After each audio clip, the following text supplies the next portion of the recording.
بسم اللہ الرحمن الرحیم۔ اسلام میں عورت کا مقام۔ اسلام نے عورت کو اعلیٰ مقام دیا ہے۔ اسلام کی نظر میں انسانی لحاظ سے مرد اور عورت دونوں برابر ہیں، لہٰذا مرد کے لیے اس کی مردانگی قابل فخر نہیں ہے اور نہ عورت کے لیے اس کی نسوانیت باعث شرم کی بات ہے۔ ہر فرد کی زندگی میں عورت کسی نہ کسی صورت میں ایک مؤثر کردار ادا کرتی ہے۔ اگر متوازن اور ترقی یافتہ معاشرے کی بنیاد رکھنے میں عورت کی بہت بڑی اہمیت ہے۔ قرآن مجید اور سنت رسول میں عورت کے مقام کے بارے میں کئی ایک آیات موجود ہیں۔ عورت خواہ ماں، بہن، بیوی یا بیٹی ہو، اسلام نے ان میں سے ہر ایک کے حقوق و فرائض کو تفصیل کے ساتھ بیان کیا ہے۔ کسی بھی انسان کے لیے ماں ہی زندگی کا مصدر ہوتی ہے، وہی دنیا میں اس کی آمد اور بقا کا سبب بھی۔ اس لیے اس کا شکر ادا کرنا، اس کے ساتھ نیکی سے پیش آنا اور خدمت کرنا عورت کے اہم ترین حقوق میں سے ہے۔ حسن سلوک اور اچھے اخلاق سے پیش آنے کے سلسلے میں ماں کا حق باپ سے زیادہ ہے، کیونکہ بچے کی پیدائش اور تربیت کے سلسلے میں ماں کو زیادہ تکلیف کا سامنا کرنا پڑتا ہے، اور اسلام نے ان تمام تکالیف کو سامنے رکھتے ہوئے ماں کو زیادہ حسن سلوک کا مستحق قرار دیا، جو اسلام کا عورت پر بہت بڑا احسان ہے۔ اسلام نے بیٹیوں کو زندگی کا حق دیا۔ جہالت کے زمانے میں عرب کے بعض قبائل لڑکیوں کو زندہ دفن کر دیتے تھے۔ قرآن مجید نے اس پر سخت تحدید کی اور اسے زندہ رہنے کا حق دیا اور کہا کہ جو شخص اس کے حق سے روگردانی کرے گا، قیامت کے دن خدا کو اس کا جواب دینا ہوگا۔ اللہ تعالیٰ نے فرمایا، اور جب لڑکی سے جو زندہ دفن دی گئی ہو پوچھا جائے گا کہ وہ کس گناہ پر ماری گئی۔ اس طرح بہت سے مشرکوں کو ان کے لیے شریکوں نے ان کے بچیوں کو جان سے مار ڈالا، اچھا کر دکھایا ہے تاکہ انہیں ہلاکت میں ڈال دیں اور ان کے دین کو ان پر خلط ملط کر دے، اور اگر خدا چاہتا تو وہ ایسا نہ کرتے، تو ان کو چھوڑ دو کہ وہ جائیں اور ان کا جھوٹ وہ جانے اور ان کا جھوٹ۔ اسلام میں مرد و عورت دونوں انسان ہیں اور وہ دونوں انسانیت کی حیثیت سے اپنی خلقت اور صفات کے لحاظ سے فطرت کا ایک عظیم شاہکار ہیں، جو اپنی خوبیوں اور خصوصیات کے اعتبار سے ساری کائنات کی محترم بزرگ ترین ہستی ہے۔ اسلام نے عورتوں کو علم حاصل کرنے کا حق دیا۔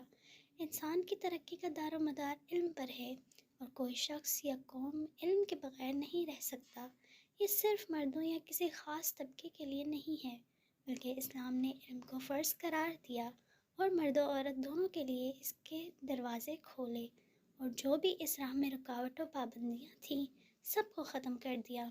اسلام نے لڑکیوں کی تعلیم و تربیت کی طرف خاص توجہ دلائی اور اس کی ترغیب دی، جیسا کہ رسول اللہ صلی اللہ علیہ وسلم نے فرمایا، طلب العلم فریضہ۔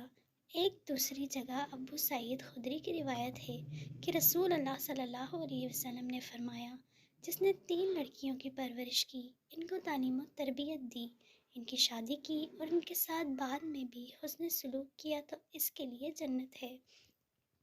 اسلام مرد و عورت دونوں کو مخاطب کرتا ہے، اور اس نے ہر ایک کو عبادت اور اخلاق و شریعت کا پابند بنایا ہے، جو کہ علم کے بغیر ممکن نہیں۔ علم کے بغیر عورت نہ تو اپنے حقوق کی حفاظت کر سکتی ہے اور نہ ہی اپنی ذمہ داریوں کو ادا کر سکتی ہے۔ اس لیے مرد کے ساتھ ساتھ عورتوں کی تعلیم بھی نہایت ضروری ہے۔ اسلام نے عورتوں کو شوہر کا انتخاب کرنے کا حق دیا۔ شوہر کے انتخاب کے بارے میں اسلام نے عورتوں کو آزادی دی۔ لڑکیوں کی مرضی اور ان کی اجازت ہر حالت میں ضروری قرار دی گئی ہے۔ ارشاد نبوی ہے، شوہر دیدہ عورت کا نکاح اس وقت تک نہ کیا جائے جب تک کہ اس سے مشورہ نہ لیا جائے، اور کنواری عورت کا نکاح بھی اس کی اجازت حاصل کیے بغیر نہ کیا جائے۔ اسلام نے عورتوں کو الگ مالیاتی حقوق دیے۔ عورت کا نفقہ ہر حالت میں مرد کی ذمہ ہے۔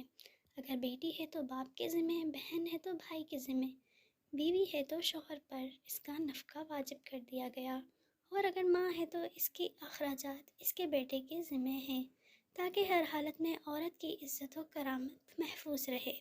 ہاں البتہ اگر عورت اپنے شوہر یا اپنی اولاد کو خود اپنی مرضی سے پیسے یا زمین یا اپنی جائیداد دے یا کسی کو ہبہ کرے تو یہ اس کی اپنی مرضی ہے، لیکن اس کا نفقہ اس کے شوہر پر واجب ہے۔ ارشاد باری تعالیٰ ہے کہ اور دودھ پلانے والی ماؤں کا کھانا اور کپڑا دستور کے مطابق باپ کے ذمہ ہوگا۔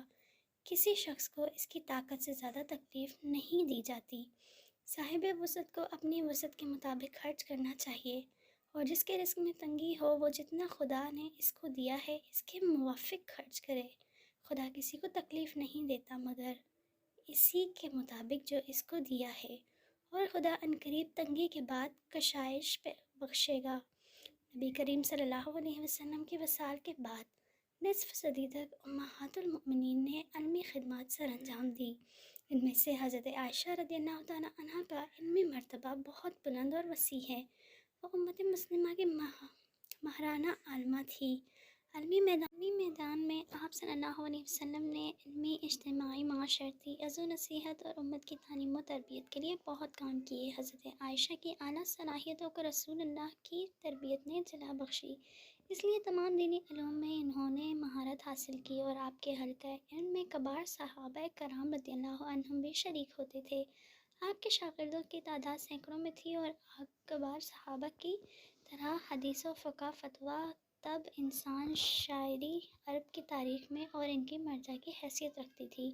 اسلام نے انسان کو جو عزت و احترام دیا ہے اس میں مرد و عورت دونوں برابر کے شریک ہیں، اور وہ اس دنیا میں اللہ تعالیٰ کے احکامات میں برابر ہیں، اور اسی طرح دار آخرت میں اجر و ثواب میں بھی برابر ہیں۔ بلکہ اسلام مردوں کو حکم دیتا ہے کہ ان کو عورتوں کے ساتھ خواہ مسلم یا غیر مسلم بڑی عزت سے معاملہ کرنا چاہیے۔ اللہ سبحانہ و تعالیٰ نے عورتوں کا حق مردوں پر ویسا ہی ہے جیسا دستور کے مطابق مردوں کا حق عورتوں پر ہے۔ اسلام امن و امان اور انسانیت کا دین ہے، ایک ایسا نظام حیات ہے جس نے نہ صرف انسان بلکہ حیوان و نباتات کی حفاظت کرنے کا حکم دیا، اور اسلام میں جو مقام عورت کو حاصل ہے اس کا وجود کسی اور مذہب میں نہیں ہے، اس لیے اس کی حفاظت، عزت اور قدر کرنا معاشرے کے ہر فرد پر لازم ہے۔ امید ہے آپ کو ویڈیو پسند آئی ہوگی۔ ایسی مزید ویڈیوز کے لیے چینل کو سبسکرائب کریں تاکہ اس طرح کی مزید ویڈیوز آپ تک بر وقت پہنچ سکیں۔ ملتے ہیں اگلی ویڈیو میں، تب تک کے لیے اللہ حافظ۔